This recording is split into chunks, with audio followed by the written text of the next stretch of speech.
Hello बच्चों, बेटा last video में हमने projection of A vector along another vector find out किया था और उसके बाद हमने एक क्वेश्चन भी डिस्कस किया था उसका।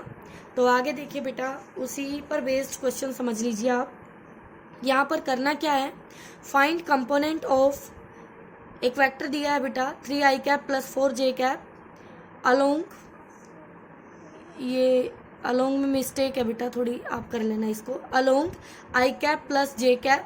ठीक है, तो हमें ये पता है कि किसी भी वेक्टर का जो कंपोनेंट होता है वो ऑल्सो एक वेक्टर होता है। ठीक है बेटा, तो हम सबसे पहले यहाँ मान लेंगे कि ये हमारा एक वेक्टर है ए वेक्टर और ये हमारा दूसरा वेक्टर है बी वेक्टर। अब हमें ए वेक्टर का कंपोनेंट निकालना है बी के अलोंग, तो हम अपनी वही कंडीशन अप्लाई करेंगे, component of A vector along B, और आपने यहाँ पर जिसके अलोंग निकालना है ऊपर दोनों की डॉट प्रोडक्ट लेनी है और नीचे जिसके अलोंग लेना है उसका मैग्नीट्यूड, ठीक है, उससे डिवाइड करना है। तो बेटा जी पहले ए वेक्टर लिखा, फिर डॉट बी वेक्टर लिखा और डिवाइडेड बाय बी वेक्टर का magnitude under the root first इसका कोफिशिएंट का स्क्वायर प्लस सेकंड कोफिशिएंट का स्क्वायर। ओके, तो यहाँ से डॉट सोल्व कीजिए। पहले तो आप आई के कोफिशिएंट मल्टीप्लाई कर दीजिए, फिर जे के कोफिशिएंट मल्टीप्लाई कर दीजिए और डिवाइड में मैग्नीट्यूड आ गया अंडर रूट 2। तो ये आ जाता है हमारे पास 7/√2। ओके बेटा, अब हमें कंपोनेंट फाइंड आउट करना है, तो ये उसका मैग्नीट्यूड आ गया है, डायरेक्शन और निकालनी है आपको, यानी कि वेक्टर फॉर्म में आपको लिखना है। तो बेटा ये आप किसके अलोंग डिस्कस कर रहे हैं, बी के अलोंग। तो नया जो कंपोनेंट आया उसका मैग्नीट्यूड आपका 7/√2 है, ठीक है, और डायरेक्शन के लिए क्या हम उसको बी कैप से मल्टीप्लाई करेंगे? Yes ma'am. तो हमने यहाँ पर मैग्नीट्यूड इंटू डायरेक्शन किया और मैग्नीट्यूड आया है 7/√2 और बी कैप हमारा क्या होता है, वेक्टर अपॉन में मैग्नीट्यूड। ठीक है, तो बेटा यहाँ पर 7/√2 हो गया और बी कैप हो गया वेक्टर अपॉन में इट्स मैग्नीट्यूड, और वेक्टर है आपका आई कैप प्लस जे कैप और मैग्नीट्यूड है √2। इसको सोल्व किया तो ये आ गया 7/2 ब्रैकेट आई कैप प्लस जे कैप। ये आपके पास आ जाता है कंपोनेंट कोई भी गिवन वेक्टर का अलोंग अनदर वेक्टर, जो भी आप जिसके भी अलोंग निकालना चाहते हैं। ठीक है, अब नेक्स्ट क्वेश्चन में क्या है बेटा, समर बेटा आवाज नहीं, नेक्स्ट क्वेश्चन में क्या है कि यहाँ एक पर्सन है, वो 10 मीटर पर सेकंड स्पीड से नॉर्थ डायरेक्शन में जा रहा है और उसके बाद वो 10 मीटर पर सेकंड से ईस्ट के अलोंग जाता है और ये कहता है फाइंड डेल्टा वी वेक्टर, हमें चेंज निकालना है उसकी वेलोसिटी का। तो हमने बेटा अपनी डायरेक्शंस यहाँ दिखाई, रिप्रेजेंट की, ईस्ट वेस्ट नॉर्थ साउथ। अब सबसे पहले डायरेक्शंस दिखाएंगे, उसके बाद जो गिवन है उसको अप्लाई कीजिए। तो बेटा V1 हमने नॉर्थ डायरेक्शन में शो किया, ये आपका V1 हो गया, इसका मैग्नीट्यूड 10 मीटर पर सेकेंड है, और V2 आपका अलोंग द ईस्ट डायरेक्शन है और उसका मैग्नीट्यूड भी 10 मीटर पर सेकेंड है। ठीक है, अब हमें पता है किसी का भी चेंज अगर हमें निकालना है तो चेंज होता है फाइनल माइनस इनिशियल, और फाइनल है आपका V2 और इनिशियल है V1। अब बेटा ये दो वेक्टर का डिफरेंस आपको नजर आ रहा है, बट एक्चुअली जो डिफरेंस होता है वो सम ही है हमारा नेगेटिव वेक्टर का दूसरे वेक्टर के साथ। ठीक है, तो हम यहाँ पर एडिशन करने वाले हैं दो वेक्टर का, जिनमें एक वेक्टर हमारा नेगेटिव है और एक आपका पॉजिटिव है। तो V2 तो आपका एज इट इज रहेगा बच्चा, और V1 को आपने -V1 बनाना है, तो V1 इस डायरेक्शन में है, तो इसका -V1 क्या होगा, जस्ट इसके अपोजिट डायरेक्शन में, ये हो गया -V1, तो ये आपका -V1 वेक्टर आ गया। ठीक है बेटा, अब यहाँ से हमें क्या करना है, इन दोनों का रिजल्टेंट निकालना है, क्योंकि दोनों का एडिशन कर रहे हैं।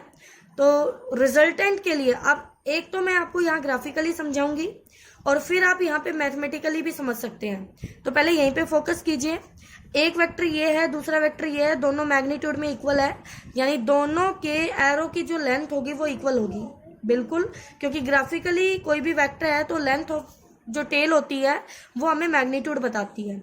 अब ऐड करने के लिए दोनों की टेल से टेल मिलाई तो दोनों 90 डिग्री पर एक्ट कर रहे हैं। देखो अब दो वेक्टर के बीच एंगल 90 डिग्री है और उनकी मैग्नीट्यूड इक्वल है, तो जो रिजल्टेंट होगा वो √2 टाइम्स होगा। याद कीजिए मैंने आपको शॉर्ट ट्रिक्स लिखवा रखी हैं। ठीक है बेटा। तो ये वैल्यू 10, ये वैल्यू 10, तो जो हमारा रिजल्टेंट आएगा वो V2 प्लस माइनस V1 ये आया, और उसकी वैल्यू क्या आएगी आपके पास 10√2 आएगी बेटा। अब कैसे आएगी वो देखिए, यहाँ पर देख लीजिए V2 की वैल्यू है आपके पास 10 आई कैप, क्योंकि ये x माना हमने इस डायरेक्शन में और इसके परपेंडिकुलर y, तो ईस्ट x के अलोंग ले लिया, तो V2 हो गया 10 आई कैप, और जो V1 होगा बेटा, V1 ये है बेटा, वो होगा 10 जे कैप, ये होगा।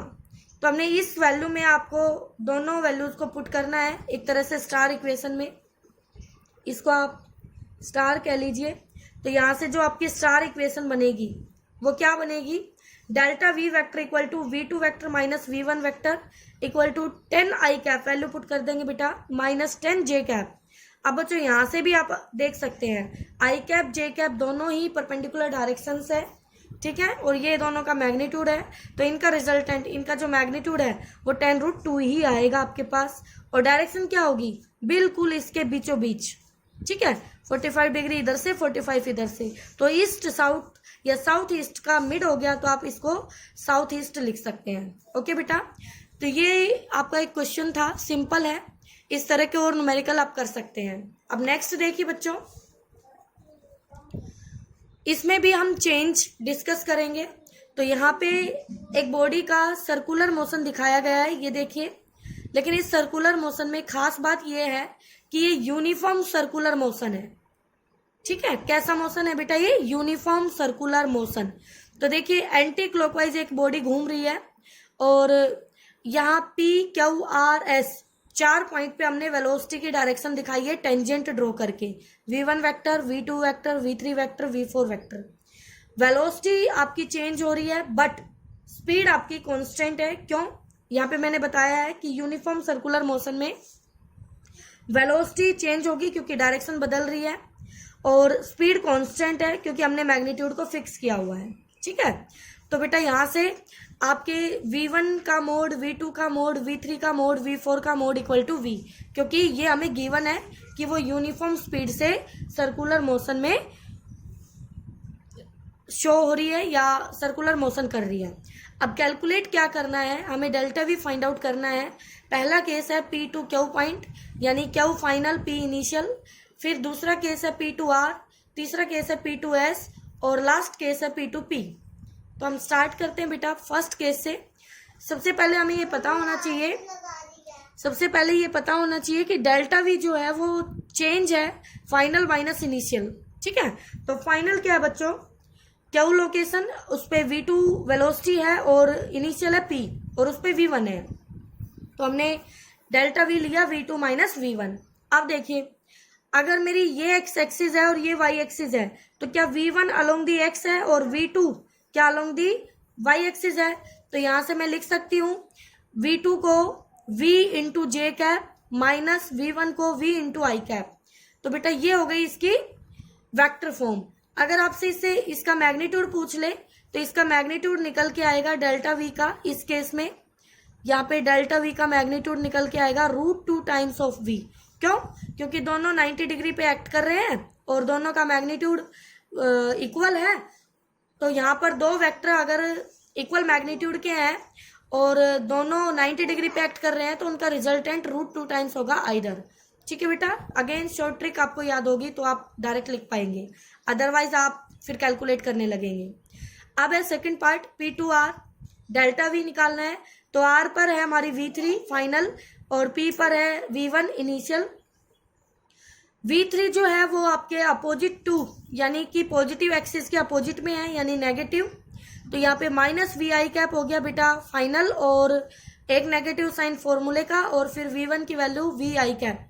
तो यहाँ minus minus minus 2V, sorry यहाँ पर हो जाएगा 2V आई कैप, 2V आई कैप। ओके बेटा, इसी तरह से P2S के लिए फाइंड आउट करेंगे, और P2S में आपकी डेल्टा V फाइनल क्या है, S पॉइंट पे V4 और इनिशियल V1। ओके, V4 जो है वो नेगेटिव Y में है, यानी माइनस V जे कैप, और V1 जो है वो माइनस V आई कैप हो जाएगा। तो ये आपके पास इसका चेंज आ जाएगा। और लास्ट पॉइंट है आपका P, जहाँ पर P टू P में डेल्टा V यानी फाइनल माइनस इनिशियल, तो इसी पॉइंट पे फाइनल, इसी पे इनिशियल, तो यही होगी आपकी। तो यहाँ पे जीरो वेक्टर और जीरो के ऊपर मैंने एक एरो लगाया है, तो वो जीरो वेक्टर को रिप्रेजेंट कर रहा है। ये आपका जीरो वेक्टर या नल वेक्टर आपने पढ़ा है। तो बेटा नल वेक्टर क्या होता है? नल वेक्टर आपका जिसका मैग्नीट्यूड जीरो हो और डायरेक्शन आर्बिट्रेरी। अब जीरो वेक्टर या नल वेक्टर का ये सिग्निफिकेंस कह लीजिए, इंपॉर्टेंस कह लीजिए कि किसी भी वेक्टर को हम एक वेक्टर के इक्वल लिखते हैं। अगर दो वेक्टर का डिफरेंस जीरो आ रहा है तो वो ऑल्सो ए वेक्टर होगा, इसलिए हमें यहाँ नल वेक्टर की जरूरत पड़ी। ठीक है बेटा, तो आप इसको अच्छे से पढ़ना बच्चों। आगे एक दो लेक्चर और न्यूमेरिकल पर लगेंगे। ठीक है।